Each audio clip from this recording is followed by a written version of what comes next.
Halo semuanya, perkenalkan, namaku Evelyn Natasha Monika dengan NIM M011027 dari Prodi Matematika Fakultas MIPA Universitas 11 Maret Surakarta.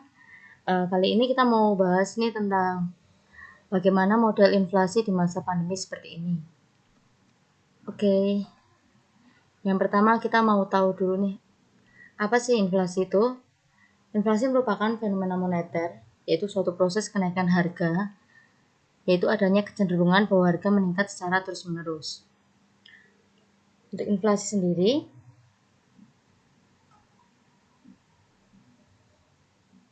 hampir semua negara itu mengalami masalah inflasi ini ya.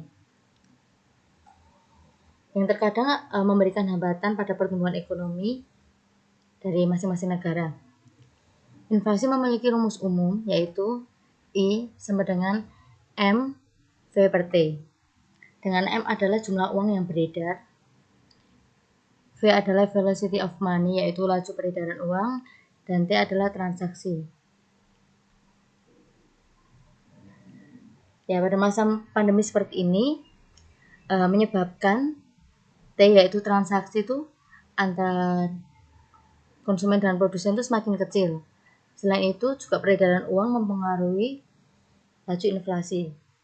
Seperti pada inflasi menurut teori kuantitas, teori mengatakan bahwa inflasi biasa terjadi kalau ada pertambahan volume jumlah uang. Bila jumlah uang yang beredar tidak bertambah, inflasi akan berhenti dengan sendirinya.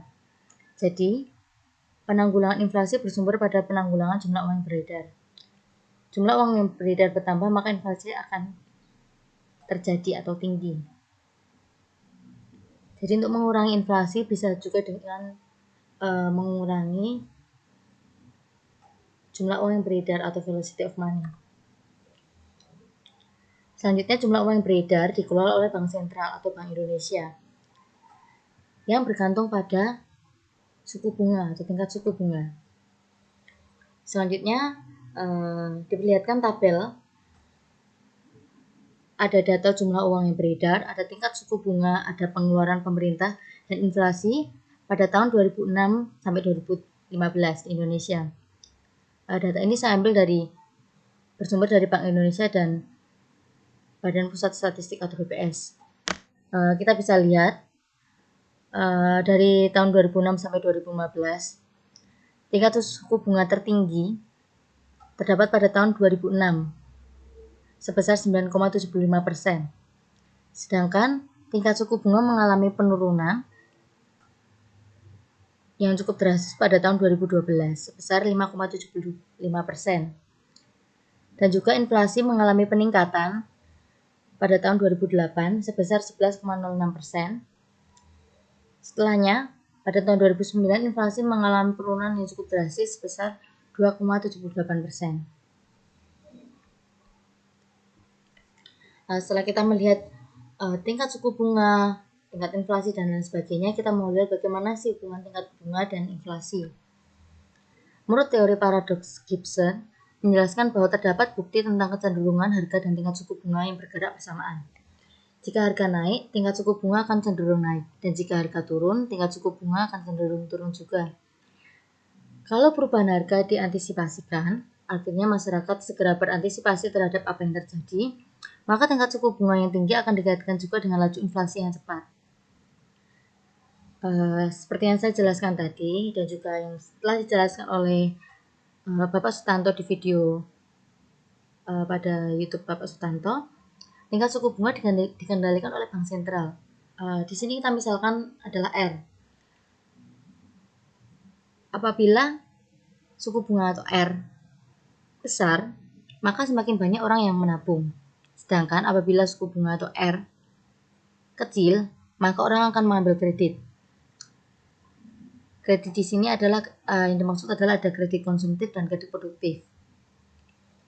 Kredit konsumtif adalah kredit yang digunakan apabila seorang mengambil kredit tersebut digunakan untuk dirinya sendiri, untuk konsumsi pribadi sendiri. Sedangkan kredit produktif itu digunakan untuk membuka usaha. Yaitu pengusaha akan memulai usaha, maka akan muncul produktivitas setelah orang tersebut mengambil kredit, lalu kredit produktif yang dimaksud, lalu digunakan sebagai modal untuk memulai usaha. Maka akan muncul yang dimaksud sebagai produktivitas. Produktivitas adalah kemampuan setiap orang, sistem, atau perusahaan dalam menghasilkan sesuatu yang diinginkan secara efektif dan efisien. Untuk produktivitas sendiri memiliki rumus umum, yaitu P, output, dibagi dengan input. Output yang di sini dimaksudkan adalah hasil dari produktivitas itu sendiri. Misalkan mungkin petani itu mungkin hasil panennya, atau dalam bentuk bahan baku dan sebagainya. Kalau input adalah modalnya, tenaga usaha, alat-alat yang digunakan itu masuk dalam input.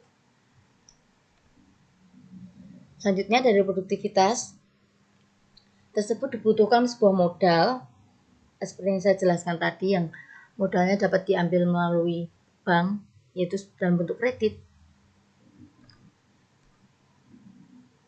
Ya, dalam bentuk bank, baik dalam bentuk kredit produktif. Oke.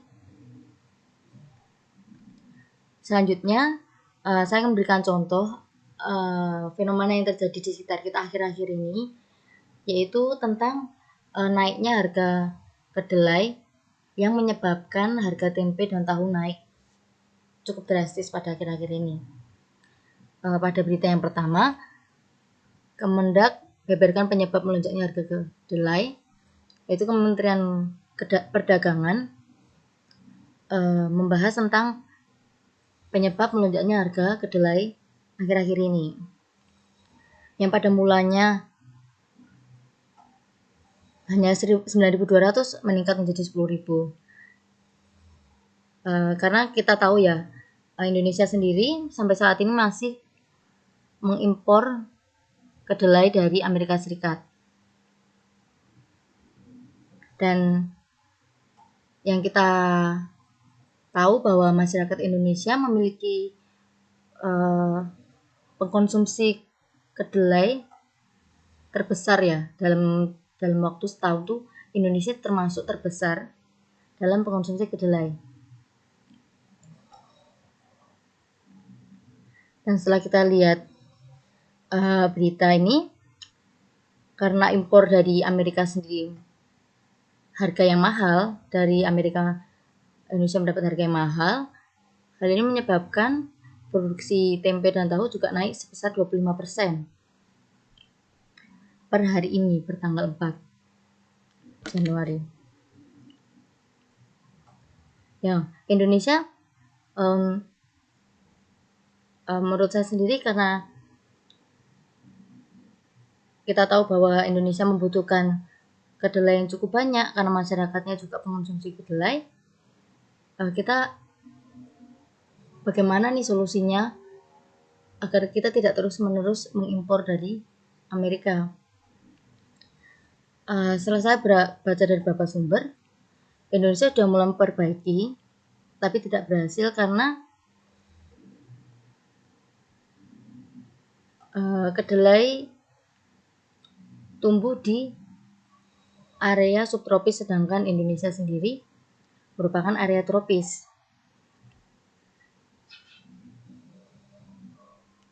Dan produktivitas di Amerika sendiri lebih tinggi karena mendapat penyinaran matahari sekitar 16 jam, sedangkan di Indonesia hanya 12 jam. Nah, masalah ini yang harus kita pecahkan saat ini. Gimana kita boleh lebih lagi mengembangkan tentang kedelai, yaitu dari modal yang sudah kita dapat tadi, dari kita mungkin bisa ambil dari kredit atau sebagainya. Kita bisa membuat budidaya kedelai lokal. Misalkan pemerintah harus menetapkan daerah mana saja yang bisa kita gunakan sebagai area untuk menghasilkan kedelai yang baik, karena kedelai tadi membutuhkan penyinaran paling tidak 16 jam. Meskipun sampai saat ini Indonesia masih belum bisa memenuhi kebutuhan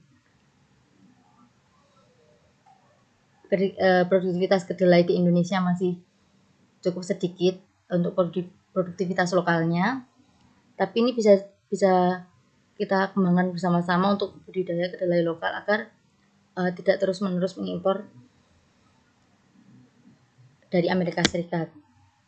Dan untuk upaya yang lain yang bisa kita lihat sampai sekarang itu ada upaya dari Bapak Jokowi sendiri, yaitu membuat berbagai bendungan yang ini bisa digunakan sebagai input untuk menaikkan produktivitas, yaitu ketika musim penghujan air akan ditampung dalam bendungan tersebut dan dapat dialirkan ketika musim kemarau tiba, yang jelas akan menaikkan tingkat produktivitas khususnya pada tanaman seperti padi dan tanaman-tanaman lainnya. Ya, dari berita yang saya jelaskan ini adalah merupakan inflasi diimpor, yaitu inflasi yang bersumber dari kenaikan harga-harga barang yang diimpor. Sebagai contoh kedelai. Berikut sumber yang saya jelaskan, yang saya ambil. Ya, sekian presentasi dari saya. Terima kasih.